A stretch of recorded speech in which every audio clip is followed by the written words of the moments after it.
जहां से अच्छा हिंदोस्तां हमारा, हम बुलबुलें हैं इसकी, ये गुलिस्तां हमारा। गुर्बत में हो अगर हम, रहता है दिल वतन में, समझो वहीं हमें भी, दिल हो जहां हमारा। पर्वत वो सबसे ऊंचा, हम साया आसमां का, वो संतरी हमारा, वो पासवां हमारा। यह हमारा राष्ट्रगीत है। हम सभी को इसका सम्मान करना चाहिए। इस गीत में हमारा, हमें, वो शब्दों का प्रयोग फौजियों ने अपने लिए, देशवासियों के लिए और हिमालय पर्वत के लिए किया है। ये सर्वनाम है। सर्वनाम का प्रयोग संज्ञा शब्दों के स्थान पर होता है और संज्ञा शब्द विकारी होते हैं।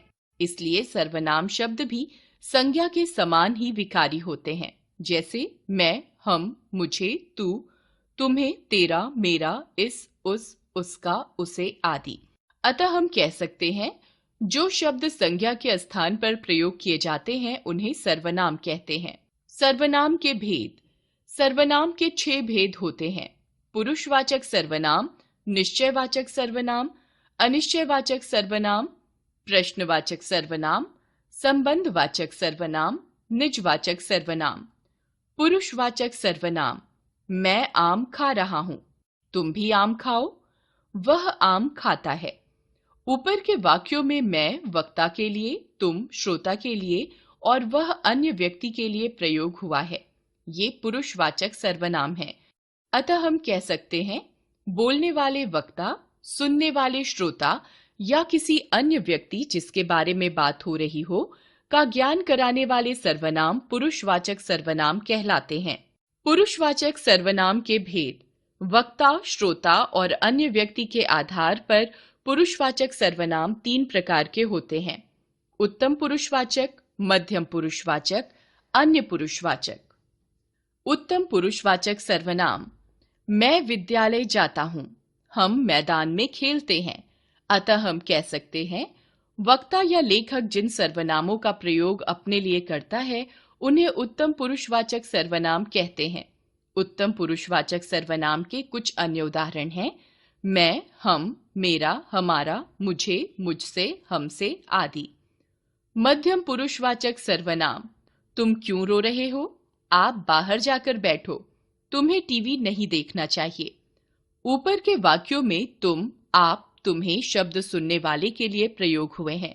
ये मध्यम पुरुष के सर्वनाम हैं। अतः हम कह सकते हैं वक्ता या लेखक द्वारा जिन सर्वनामों का प्रयोग श्रोता या सुनने वाले के लिए किया जाता है उन्हें मध्यम पुरुषवाचक सर्वनाम कहते हैं। मध्यम पुरुषवाचक सर्वनाम के कुछ अन्य उदाहरण हैं तू, तुम, आप, तेरा, तुम्हारा, आपका आदि। आदर देने के लिए तुम के स्थान पर आप सर्वनाम का प्रयोग किया जाता है। अन्य पुरुषवाचक सर्वनाम। वे मेरी दादी हैं, उन्हें घूमना पसंद है, उनको पानी पिला दो। ऊपर के वाक्यों में वे, उन्हें, उनको शब्द अन्य व्यक्तियों के लिए प्रयोग हो रहे हैं। ये अन्य पुरुष के सर्वनाम हैं। अतः हम कह सकते हैं वक्ता अथवा लेखक जिन सर्वनामों का प्रयोग अपने और श्रोता के अतिरिक्त किसी अन्य व्यक्ति के लिए करता है उन्हें अन्य पुरुषवाचक सर्वनाम कहते हैं। अन्य पुरुषवाचक सर्वनाम के कुछ अन्य उदाहरण हैं वह, वे, उसे, उन्हें, उनका, उसका आदि। निश्चयवाचक सर्वनाम। यह मेरी घड़ी है, वही अंकित का दोस्त है, मुझे यही खिलौना चाहिए। ऊपर के वाक्यों में यह, वही और यही सर्वनाम निश्चित वस्तु या व्यक्ति की ओर संकेत कर रहे हैं। ये निश्चयवाचक सर्वनाम है। अतः हम कह सकते हैं जिस सर्वनाम के द्वारा किसी पास या दूर की वस्तु या व्यक्ति का निश्चित रूप से ज्ञान होता है उसे निश्चयवाचक सर्वनाम कहते हैं। निश्चयवाचक सर्वनाम के कुछ अन्य उदाहरण हैं यह, वह, यही, वही, इसी, उसी आदि। पुरुषवाचक एवं निश्चयवाचक सर्वनाम में अंतर। जहां पर वे, वह आदि सर्वनामों का प्रयोग बोलने वाला अन्य व्यक्ति के लिए करता है तो वे पुरुषवाचक सर्वनाम होते हैं और जहां इनका प्रयोग किसी वस्तु का निश्चयात्मक ज्ञान कराने के लिए किया जाता है वहां वे निश्चयवाचक सर्वनाम होते हैं। जैसे वह एक डॉक्टर है, पुरुषवाचक सर्वनाम। मेरी पुस्तक वह है, निश्चयवाचक सर्वनाम। अनिश्चयवाचक सर्वनाम। झाड़ियों के पीछे कोई है। माँ पानी में कुछ पड़ा है। मंदिर का रास्ता किसी से पूछ लेते हैं।